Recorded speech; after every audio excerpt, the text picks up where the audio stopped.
They say if you do your job right in IT, nobody knows you exist. Well, I must be a goddamn phantom, because for 14 years, I've been the invisible glue holding prestige logistics together with duct tape, caffeine, and lines of code that look like the scribblings of a madman on death row. My office isn't really an office. It's a repurposed supply closet in the basement that smells like ozone and the ghost of a dead rat that maintenance never found. It's 65 degrees down here, year-round. The hum of the server racks is the only lullaby I've known since the Obama administration. Upstairs, on the glass-walled floors where the air smells like vanilla lattes and unearned bonuses, they think the website stays up because of synergy and positive vibes. They think emails get delivered because the universe wants them to make that sale. They don't know about the script I wrote in 2012 that reboots the SQL database every night at 3:14 a.m. because the memory leak is so bad it would sink the Titanic. They don't know that I manually patch the firewall every Tuesday while they are at happy hour, fighting off Russian botnets with one hand and eating a lukewarm tuna melt with the other. I am the plumber of the digital age, wading through their electronic sewage so they can keep their toilets gold-plated. I'm Cheryl. I'm 47. My hair is graying at the temples, usually pulled back in a clip that's holding on for dear life, much like my patience. I wear hoodies because the AC down here is set to morgue, and I drink coffee that's been sitting on the burner long enough to dissolve a spoon. Speaking of dissolving, if you want to see how I dissolved a multi-million-dollar company without getting off my ass, go ahead and hit subscribe. It costs you $0, which is exactly what my dignity was worth to these people. Anyway, back to the dumpster fire. The founder, Old Man Henderson, used to come down here. He was a bastard, but he was a smart bastard. He knew the difference between a router and a toaster. He knew that I held the keys to the kingdom. He'd slap me on the back, hand me a Christmas bonus check that actually cleared, and say, "Keep the lights on, Cheryl." But Henderson got soft. He got rich. And then, inevitably, he got a midlife crisis that manifested in the form of a Porsche he couldn't drive and a new wife he couldn't handle. He retired to a golf course in Florida to wait for melanoma, leaving the company in the hands of the next generation. That was the beginning of the end. The silence down here changed. It stopped feeling like a sanctuary and started feeling like a waiting room for disaster. I could feel the vibrations from the floor above, the heavy footsteps of incompetence marching in. I sat there last Monday, staring at the blinking green lights of the rack. Green means good. Green means money. Green means I did my job. I had a terminal window open, watching the traffic flow like blood through a vein. It was beautiful in a sick, industrial way. I created this architecture. I built the DNS routing from scratch when we were just a warehouse with a dial-up modem. Every error page, every redirect, every load balancer, that's my DNA in there. But to the suits upstairs, I'm just IT grandma. I'm the grim reaper who shows up to tell them they can't install TikTok on their work laptops. I'm the necessary evil. I checked my bank account on my second monitor. It hadn't moved much in 5 years. Inflation is eating my 401k like a termite in a pine cabin, and my request for a raise has been under review since before COVID was a headline.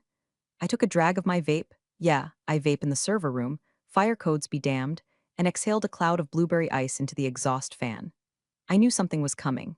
The air pressure in the building had shifted. The Slack channels were buzzing with that frenetic, nervous energy that happens right before a reorganization. People were using words like streamlining and pivot. Streamlining is corporate speak for we're going to fire the people who work and give their salaries to a consultant who wears a vest. My phone buzzed. It was a text from the new HR director, a woman who looked at me like I was a stain on her beige carpet. Emergency all-hands meeting. 10 o'clock a.m., main conference room. Attendance mandatory. I looked at the server rack one last time. The fan's word, a steady, mechanical breathing. "Don't worry, babies," I whispered, patting the cold metal of the main chassis. "Mama's gotta go see the clowns." I grabbed my keycard, the one with the laminate peeling off the corner, and headed for the elevator. I didn't know it then, but I was walking into my own execution. But the thing about executing the person who built the gallows is, sometimes they know where the trap door is, and sometimes they rigged it to swing both ways. I ascended from the basement, blinking in the harsh fluorescent light of the lobby. The elevator dinged, sounding like a bell at a boxing match where one guy is blindfolded. I stepped out onto the executive floor. The carpet was thick enough to drown in. The art on the walls was abstract and cost more than my car. And there she was, standing at the head of the polished mahogany table, radiating an aura of toxic positivity and expensive perfume that smelled like expired vanilla extract. New queen, the disaster I'd been waiting for. The conference room smelled like fear and dry erase markers. The entire staff was crammed in there, shifting uncomfortably in those ergonomic mesh chairs that are supposed to save your back but really just pinch your ass. At the front of the room stood Henderson's replacement. Not a seasoned CEO, not a logistics expert. It was Lisa. Lisa was 32, blonde, and possessed the kind of smile that didn't reach her eyes, just bared her teeth like a golden retriever that's about to bite a toddler. She was Henderson's new wife. Well, his third wife, to be precise. Her background was in lifestyle blogging and brand curation. I looked her up once. Her biggest achievement was an Instagram page where she posed with smoothies in front of graffiti walls. Now, apparently, she was the VP of operations. She clapped her hands together, the sound sharp and violent in the hushed room. Hi, team. Wow. So many faces, some of them older than I expected for a tech-forward company. She laughed. A few sycophants in the front row chuckled nervously. I just leaned against the back wall, crossing my arms over my faded Nostromo crew hoodie. I felt like a gargoyle crashing a debutante ball. We're making changes, Lisa announced, pacing back and forth in heels that cost more than my monthly rent. Big changes. Prestige Logistics has been stagnant, dusty, running on legacy energy. I want to bring in high vibe efficiency. I snorted, loudly. I couldn't help it.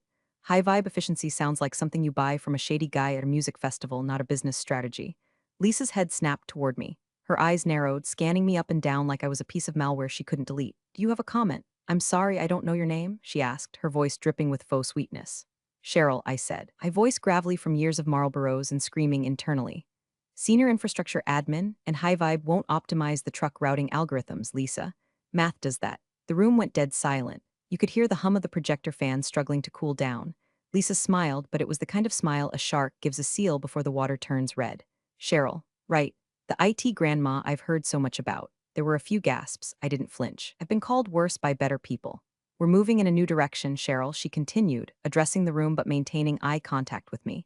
We're pivoting to a cloud-first, visually driven platform. We need digital strategists, influencers, innovators, not mechanics. She said mechanics like it was a slur. Like people who fix things are the dirt under the fingernails of society. I've brought in my own team, Lisa gestured to the door. Chad, come on in. Oh, Chad? Of course his name was Chad. He was 20-something, wearing skinny jeans that cut off circulation to his brain and a beanie, despite it being 72 degrees inside. He was holding a MacBook covered in stickers for crypto exchanges. Chad is our new digital visionary, Lisa beamed.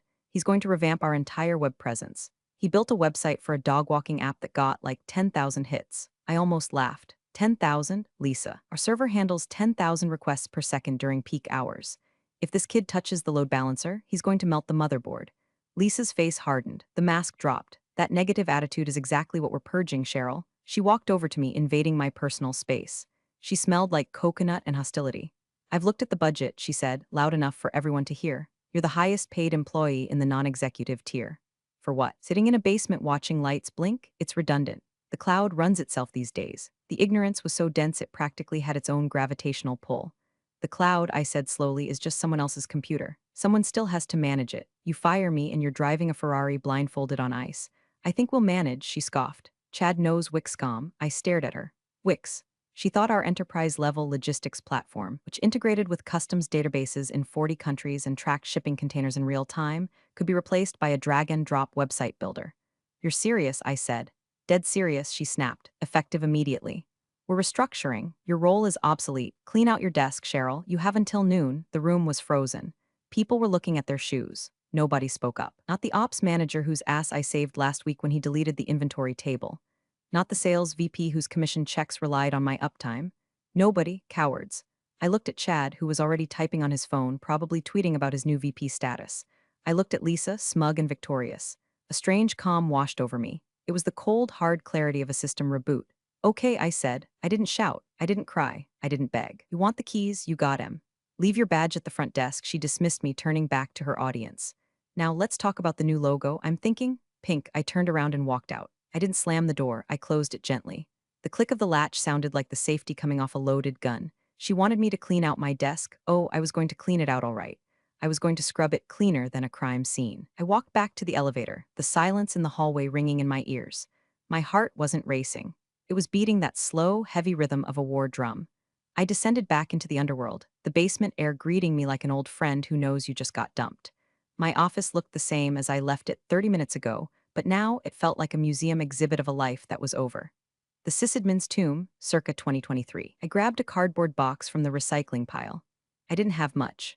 A framed photo of my dog, Buster Rip, you magnificent bastard, a stress ball shaped like a hand grenade, and my stash of emergency Twizzlers.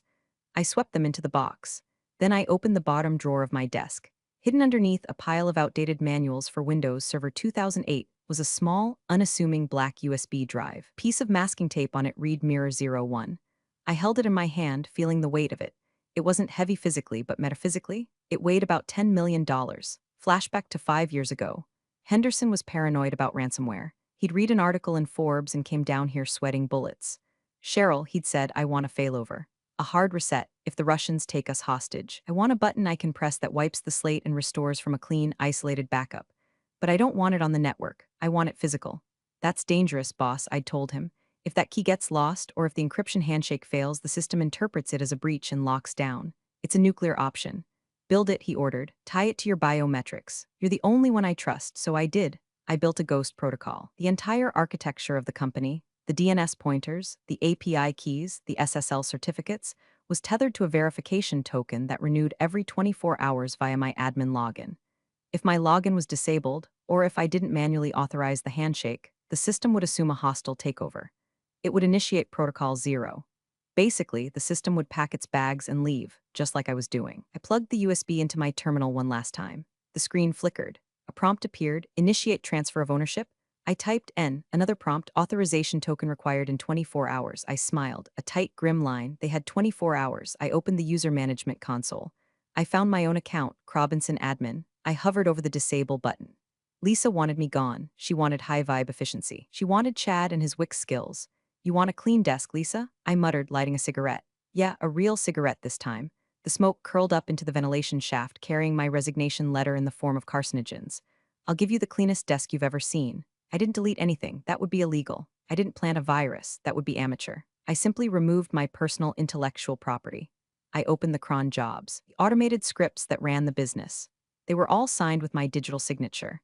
I wrote a quick script to revoke my signature from the Active Directory. Effectively, I was taking my name off the lease. And when the landlord realizes the tenant is gone, he turns off the lights. I looked at the server rack. The lights were still blinking green. Innocent, unaware, be good, I whispered. Daddy's coming home drunk and Mama's leaving.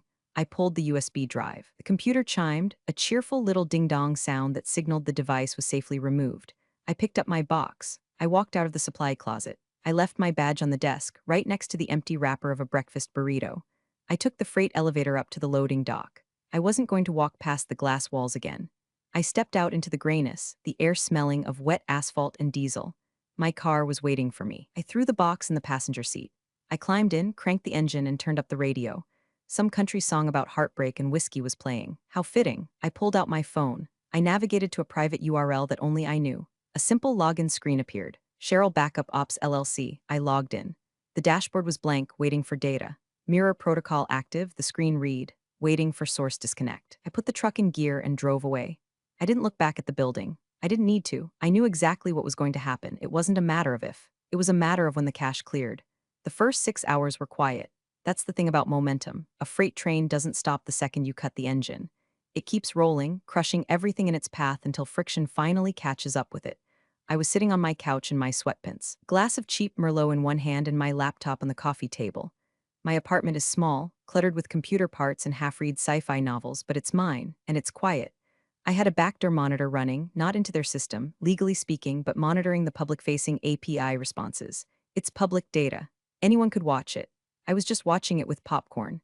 Around 2 p.m., I saw the first hiccup. Latency on the inventory query jumped from 20 ms to 400 ms. There it is, I whispered, swirling my wine. The cache is getting stale. Back at the office, I imagined the scene. Lisa was probably rearranging the furniture in my old office, turning it into a Zen den or some shit. Chad was likely trying to figure out why the Wi-Fi password wasn't password 123. I got a text from Gary, one of the warehouse guys I used to smoke with on the loading dock. Gary, hey C, scanner guns are acting weird. Lagging like crazy. You doing updates? I didn't reply. I couldn't. I wasn't an employee anymore. Replying would be consulting, and I didn't have a contract. By 4 p.m., the latency was up to 2 seconds. In the world of high-frequency logistics, 2 seconds is an eternity. It's the difference between a truck making a delivery and a truck sitting at a gate getting fined by the minute. I checked the website. The banner image, a stock photo of a handshake that Lisa probably picked out, was failing to load. It was just a broken image icon, a little jagged square of failure. Chad was probably sweating now, just a little. He'd be clicking refresh, wondering why his Wix skills weren't translating to a custom-built Linux stack. He'd try to log into the admin panel, and that's when he'd see it. Access denied. Token expired. Contact administrator. But there was no administrator. The administrator was currently watching a rerun of Golden Girls and eating a block of sharp cheddar cheese like an apple. I could see the error logs piling up on the public dashboard. HTTP 500 errors. Internal server errors. The screams of a dying machine. Lisa would be hovering over Chad's shoulder, her perfume turning sour with stress. Just fix it, Chad, she'd bark. Reboot the router, call the internet company. Chad would be typing furiously, trying random passwords. Admin 1, root, God, Lisa rocks, nothing would work. Because the authentication server was looking for my biometric hash, and unless Chad had severed my thumb and kept it in his pocket, he wasn't getting in. I poured another glass of wine. The sun was setting, casting long shadows across my living room. I felt a strange mixture of sadness and exhilaration. It's hard to watch something you built die. It's like watching your child get arrested. You know it's their fault, but you still remember when they were cute and innocent. But then I remembered Lisa's face. Clean out your desk, IT grandma. The sadness evaporated. The phone started ringing around 5:30 p.m. It was the general office number. I let it go to voicemail. Then came a text from an unknown number. Unknown, hey Cheryl, it's Chad. A weird question, did you leave the passwords anywhere? We're locked out. I chuckled. Locked out? Buddy, you haven't even found the door yet. I blocked the number. The illusion of control was shattering. They thought they bought a car. They didn't realize they just leased the driver, and without the driver, the car is just a 2-ton paperweight. The real fun was going to start tomorrow morning. Monday, the busiest shipping day of the week. I set my alarm for 8 a.m. I wanted to be fully awake for the apocalypse. Monday morning dawned with the gray, oppressive sky of winter. I woke up stretched and made a pot of coffee strong enough to strip paint. I didn't have to commute. I didn't have to put on a bra. I was a free woman. I opened my laptop. The Prestige Logistics website wasn't just slow. It was gone. 404 not found. It wasn't just the home page. The API endpoints were dead. The vendor portals were dark. The email server, unreachable. I took a sip of coffee and imagined the scene at headquarters. It wouldn't be a Zen den anymore. It would be a mosh pit of despair. At 9 a.m., the automated orders usually start flooding in from the East Coast distributors. Thousands of orders a minute. Today, 0. My phone started buzzing again. Not texts this time. Calls. First, it was the HR lady. Blocked, then the ops manager. Blocked. Then a number I didn't recognize, probably a frantic board member. Silenced. I logged into Twitter or X, whatever the hell it is now, and searched for Prestige Logistics. The tweets were rolling in. At Trucker Dave 88, been sitting at the dock for 3 hours. Prestige system down, no manifest, no load. WTF is going on? Hash Prestige Logistics hash trucking hell at Global Imports LLC. At Prestige Logistics, your vendor portal is 404. We have perishable goods waiting. Answer the phone. At Karen from Finance, not actual handle, but close enough. Is Prestige Logistics bankrupt? Their website is gone. I leaned back, lighting a cigarette. The smoke swirled around the screen. The internal systems, the ones I knew intimately, would be in cascading failure. The database, unable to verify the admin token, would have locked itself in safe mode, which basically means read-only. They could see the data, maybe, but they couldn't add new orders, couldn't print shipping labels, couldn't process payments. The warehouse would be a graveyard. Conveyor belts halted. Scanners beeping angry red error tones, forklifts idling, and Lisa. Oh, Lisa, she'd be screaming. I knew it, she'd be screaming at Chad. You said you were a visionary, she'd shriek. It's legacy code. Chad would bleat, sweating through his beanie. She sabotaged it. She put a logic bomb in here. It wasn't a bomb, Chad, it was a dead man's switch, and the man is dead. At 10:15 a.m., the realization would hit the C-suite. This wasn't a glitch. This was an outage, and every minute they were down, they were losing roughly $10,000 in revenue. $10,000. $20,000. $30,000. By lunch. It'd have lost $500,000. My phone rang again. This time I looked at the screen. Lisa, new boss. I watched it ring. I watched the name dance on the screen. I took a drag of my cigarette. Let it burn, I whispered. I didn't answer. I went to the kitchen and made myself a sandwich. A really good sandwich. Turkey, Swiss, extra pickles, and a healthy dose of I told you so mustard. When I came back, there were 12 missed calls from Lisa. 5 from the CFO. 3 from Henderson. He must have paused his golf game. The panic had spread. It wasn't just an IT problem anymore. It was an existential threat. The digital heart of the company had stopped beating, and they had fired the only cardiologist in the state. I sat down and opened a new terminal window. I wasn't logging into their system. I was logging into my backup server, the one hosting the mirror data. It was pristine, ready, waiting. I checked the timestamp. 24 hours and 50 minutes since my departure. The lockout was total. The silence in my apartment was beautiful. But the silence coming from the Prestige Logistics IP address, that was a symphony. By 2 p.m. Monday, the bleeding wasn't just internal, it was arterial. I imagined the boardroom smelled less like vanilla and more like armpit sweat and stale donuts. Henderson had conferenced in from Florida. I could picture him, red-faced in a polo shirt, screaming into a speakerphone. What do you mean admin access restricted?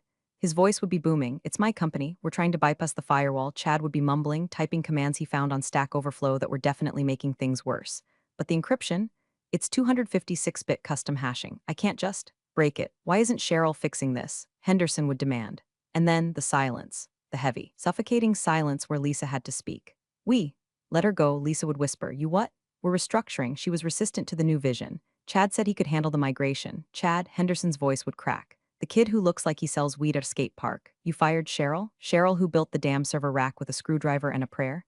The CFO, a guy named Marcus who was actually decent but spineless, would chime in. Sir, losing approximately $15,000 a minute. The vendors are triggering penalty clauses for non-fulfillment. If we aren't back online by 5 p.m., we lose the Amazon contract.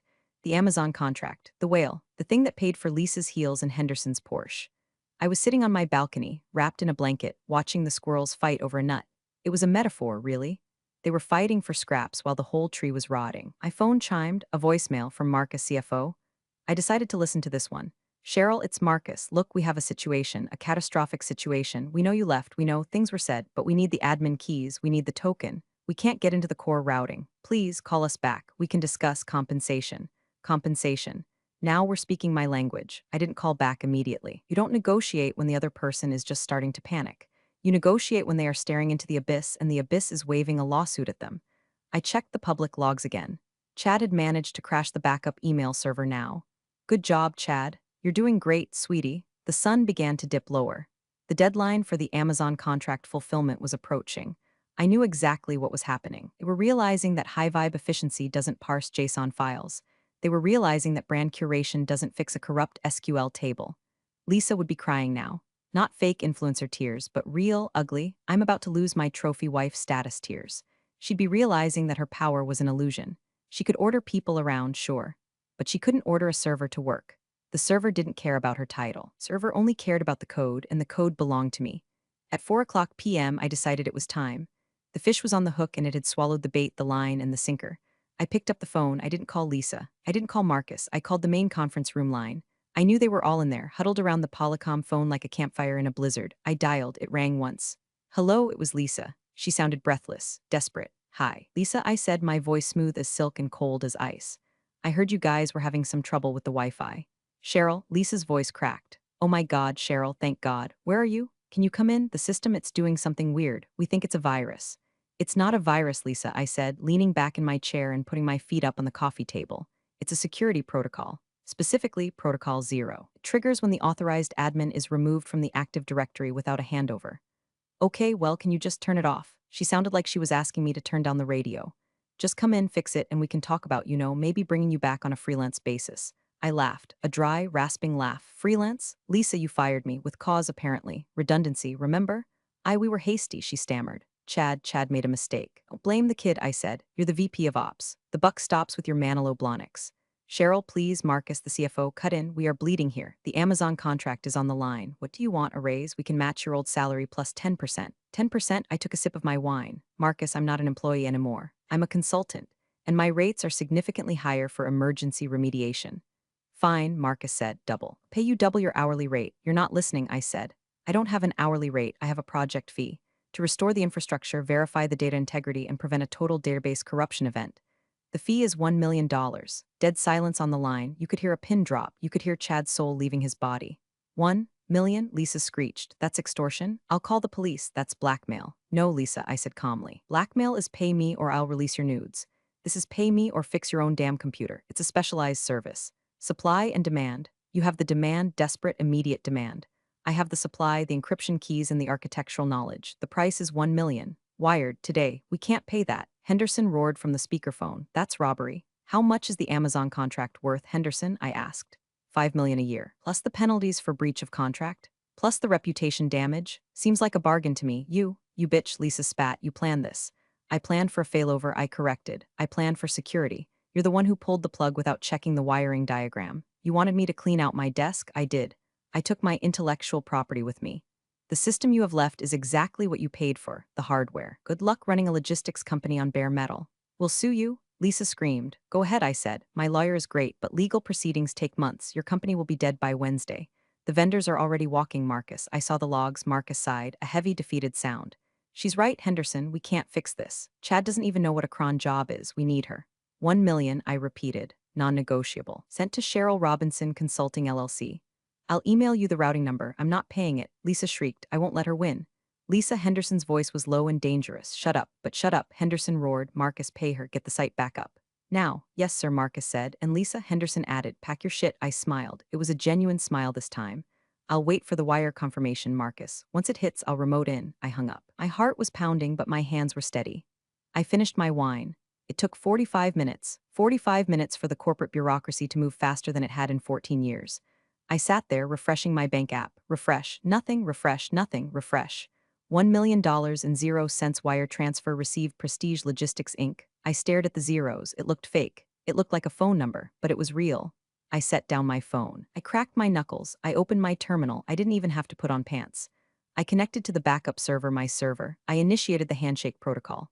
Command/run restore admin link sh password, accessing remote host, handshake verified, restoring DNS pointers, reintegrating cron jobs, system status, rebooting. It took 3 minutes of typing. That's it. That's what $1 million bought them. 3 minutes of my time and 14 years of my experience. I watched the public dashboard. The red errors stopped. The 404s vanished. The website flickered back to life. The login page appeared. The broken handshake image was replaced by the actual banner. I picked up the phone and texted Marcus. Me, you're live. Tell Chad not to touch the load balancer again, or it will cost $2 million next time. Marcus, received, thank you. Please send the final invoice for our records. I could only imagine the scene in the conference room. The relief, the silence, and the glare of hatred directed at Lisa. From what I heard later, via Gary, my mole on the loading dock, it was a bloodbath. Henderson didn't even wait for the meeting to end. He fired Lisa on the spot, in front of everyone. You cost me $1 million and 12 hours of downtime because you didn't like her vibe? Henderson had apparently screamed. Get out and take your digital visionary with you. Chad was crying, actually crying. He tried to take his MacBook, but security confiscated it because it was company property, even though it had his crypto wallet on it. Lisa tried to argue. She tried to pull the I'm your wife card. Henderson looked at her and said, my lawyer will be in touch. I think we have a prenup for gross negligence. Ouch, but honestly, I didn't care about Lisa. She was a symptom, not the disease. The disease was the culture that thought IT was a utility you could switch vendors on like a gas company. The disease was thinking that strategy trumps competence. I sat there in my quiet apartment, now a millionaire minus taxes, thanks Uncle Sam. The sun had gone down. The city lights were flickering on outside. I felt light. I had spent 14 years holding up that building. I had carried the weight of their incompetence on my shoulders. And when they kicked me out, they realized that I wasn't the load, I was the pillar. I closed my laptop. The fan whirred to a stop. I was done. 2 weeks later, I'm sitting in a new office. Well, it's still a home office, but I bought a Herman Miller chair and a desk that doesn't wobble. And I upgraded my coffee machine to an espresso maker that costs more than my first car. Prestige Logistics is still running, barely. I hired a team of expensive consultants to try and map my architecture. Good luck with that. My code is commented in sarcasm and inside jokes they'll never understand. Gary tells me they're running at 60% efficiency. Every time something breaks, they panic because they don't know which wire to pull. Lisa is gone. Rumor has it she's trying to launch a podcast about overcoming workplace toxicity. The irony is so thick you could choke on it. As for me, day after the blackout, I got a call. It was from the VP of Operations at Global Imports, Prestige's biggest vendor. The one who tweeted at them. Cheryl, he said. Marcus told me what happened. Off the record, that was the most gangster move I've ever seen. It was just business, I said. We need someone who understands infrastructure like that, he said. We're tired of Prestige's latency.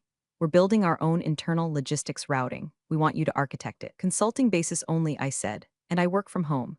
And I don't do team building exercises. Done, he said. So now I run Cheryl Robinson Consulting. I have one client, I work 4 hours a day, and I make triple what I made in that dungeon basement. I still wear my hoodie. I still chain smoke Marlboros on the balcony now. I'm trying to be classy. Tonight, I'm drinking a glass of 18-year-old scotch. Have YouTube open on my massive 4K monitor.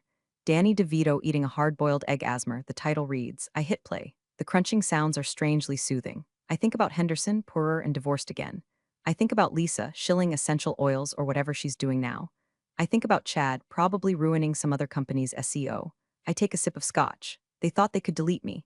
They thought I was just a line item in a budget. They forgot the first rule of IT. You can replace the hardware. You can update the software.